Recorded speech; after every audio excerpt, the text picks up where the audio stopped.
Sam, what do you think a company does when they realize we've built a nice to have? Because no one goes out trying to build a nice to have, right? You make a mistake. Essentially, you build something and you're commercializing it when the market's frothy.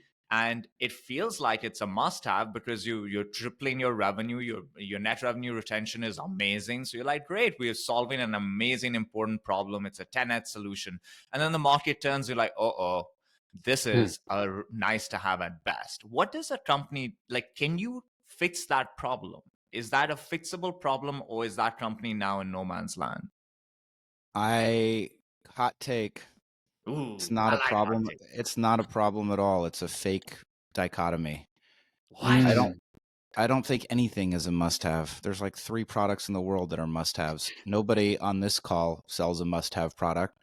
You can manage your cap table using a spreadsheet. You can manage sales commissions using a spreadsheet. You don't have to join a membership association. You can find most of the content that Pavilion creates for free somewhere on the internet. You don't need to hire a recruiter. It works better if you do, but you don't have to.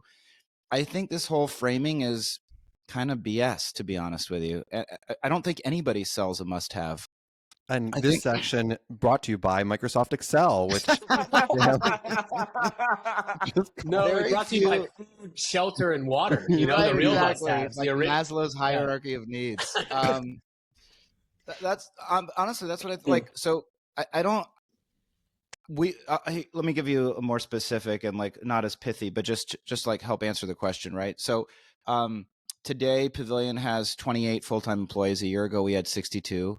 We are closing out January, and we had this is our biggest month of new enrollments in our history.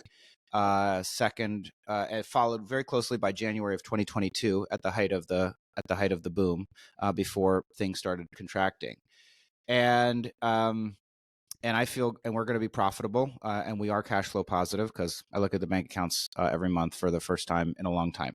So now? Does that mean that I think that that we are a must-have? No, we're not. I don't know how to answer that question. If I define it right, if I position the product right, and we sell it and we build value, there are buyers for what we're building. There's buyers for every one of our products on this call. Do we need the same size of go-to-market team? I'm just that was what we talked about at the CEO summit. What we talked about it again. My company is more than half as big as it was a year ago, and we are driving more growth